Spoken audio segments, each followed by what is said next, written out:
कक्षा 12वीं के प्यारे बच्चों, स्वागत है आप सभी का हमारे चैनल इंडिया SOFT में।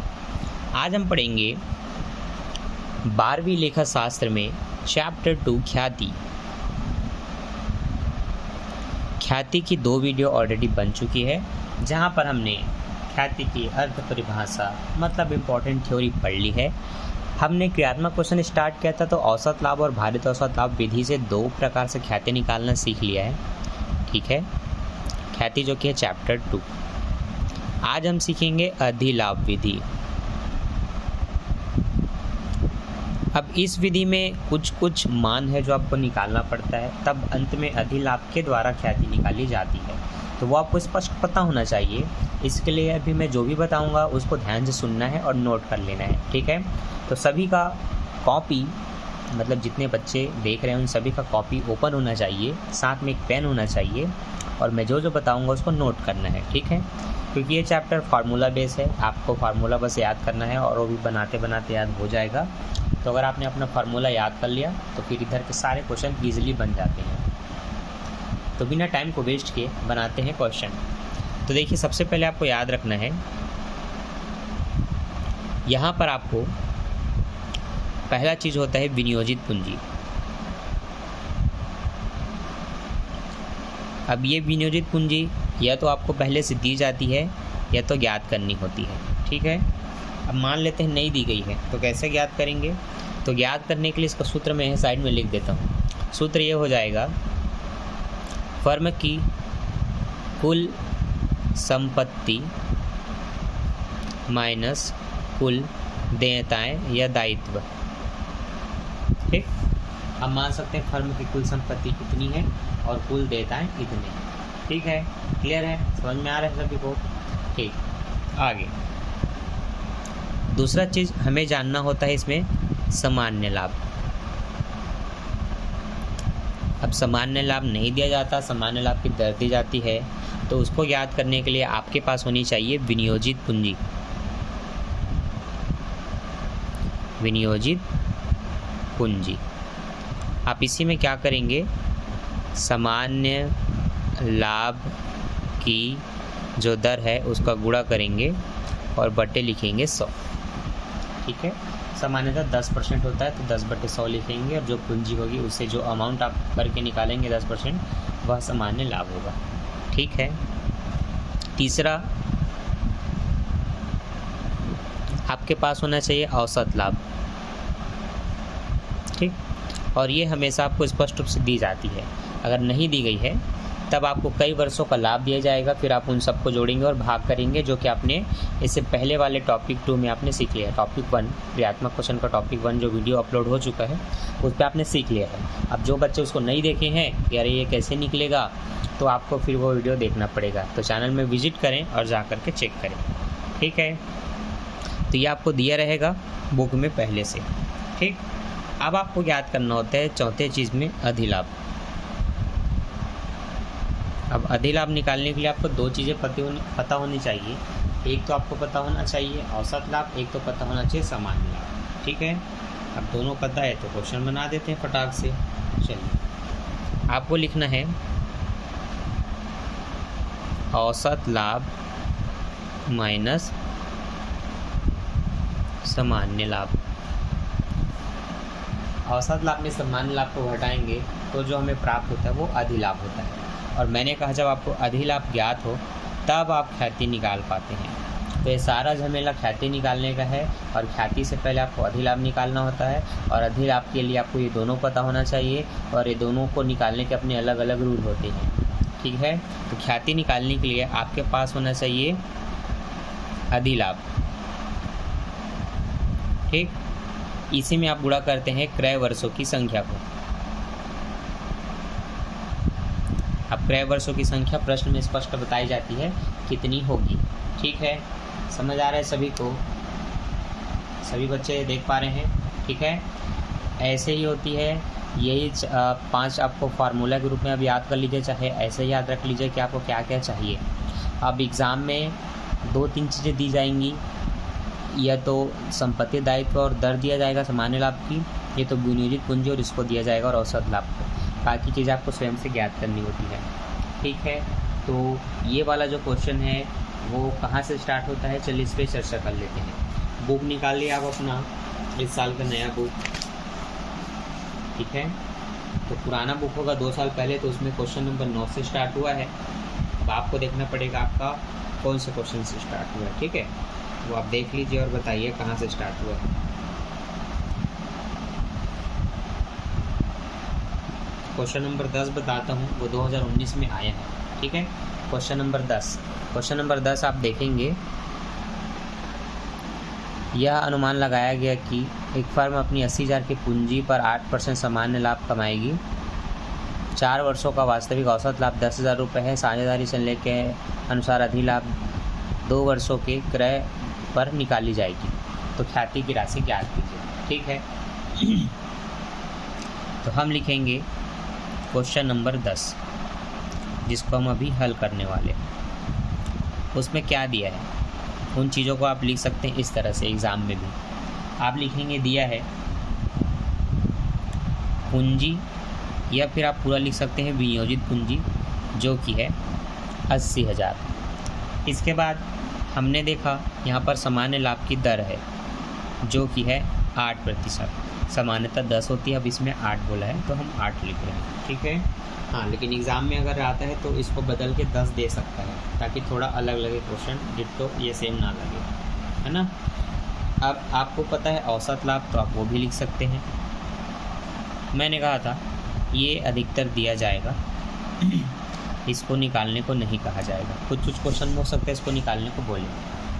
तो इन 3 चीज़ों की सहायता से अब आप सब चीज़ याद कर सकते हैं। ये आपको दिया गया था इसलिए आपने लिख दिया है फर्म की पूंजी, दर और औसत लाभ, ठीक है। अब मुझे सबसे पहले याद करना है सामान्य लाभ, क्योंकि औसत लाभ पता है, सामान्य लाभ अगर निकाल लूँ और दोनों को काट दूँ तो मुझे अधिलाभ तुरंत मिल जाएगा। तो मेरा पहला काम वही रहेगा। तो मैं लिखूँगा सामान्य लाभ बराबर उसका फार्मूला कि जो विनियोजित पूंजी है गुणित लाभ की दर बटे 100। विनियोजित पूंजी है 80,000 का, आप देख सकते हैं बच्चों, तो आप लिखेंगे 80,000। लाभ की दर 8% है, तो आपने 8 लिखा बटे 100। 2 जीरो से 2 जीरो काट दिया, 8 अट्ठे 64 होता है और 2 जीरो को लिख दिया 6,400, ठीक है। अब इसको लिखने के बाद ये आपका क्लियर हो गया कि आपके पास सामान्य लाभ कितना है, ठीक है। अब आप अधिलाभ निकाल सकते हैं, क्योंकि अधिलाभ के लिए आपके पास औसत लाभ और सामान्य लाभ दोनों होना चाहिए, और दोनों आपने ज्ञात कर लिया। तो अब आप उसका फार्मूला लिख सकते हैं, अधिलाभ बराबर औसत लाभ माइनस सामान्य लाभ। औसत लाभ आपका 10,000 है, सामान्य लाभ आपका 6,400 है, ठीक है। 10,000 में 6,000 गया, 4,000 बचेगा, 4,000 में 400 भी चला गया, 3,600 बचा, ठीक। अब ख्याति, अगर अधिलाभ आपने निकाल ली है तो आप ख्याति निकाल सकते हैं, जिसके लिए आपको अधिलाभ को लिखना होगा, और अधिलाभ है आपका ये 3600 गुणित क्रय वर्षों की संख्या। तो बोला गया है 2 वर्ष के आधार पर निकाले जाएगी, इसलिए गुणित 2, ठीक है। 0 और 0 2 से गुणा करके 0 ही आएंगे, 6 दूनी 12, ये 2 हासिल आई 1, 3 दूनी 6 और 1 7, 7,200 आया ये आपका आंसर, ठीक।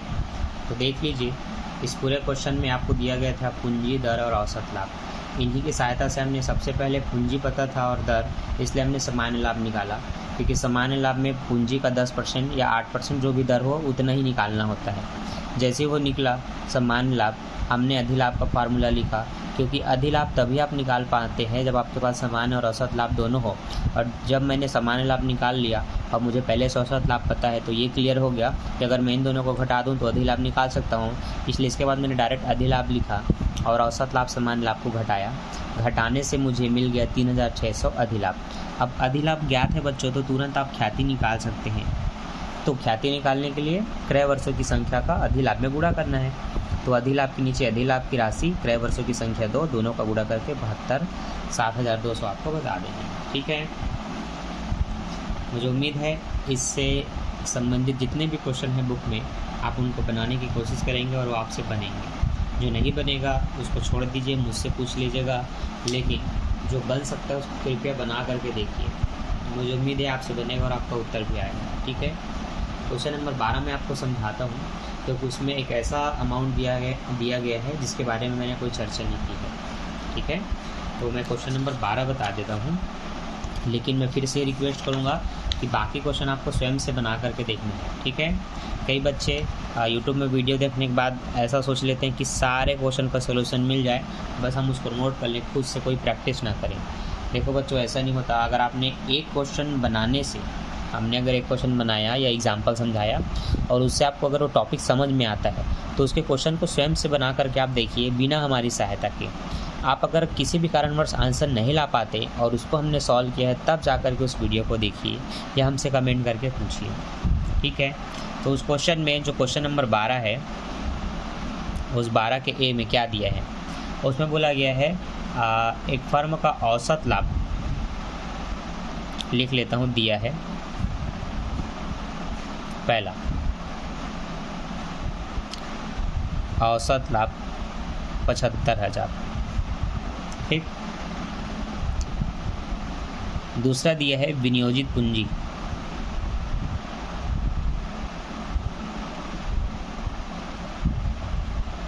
जो कि है 3 लाख। ठीक, इसके बाद ठीक, हाँ, इसके बाद है आपके पास दर, वो है 12% वार्षिक। ठीक, चौथा इसमें साझेदारों का पारिश्रमिक। पारिश्रमिक मतलब होता है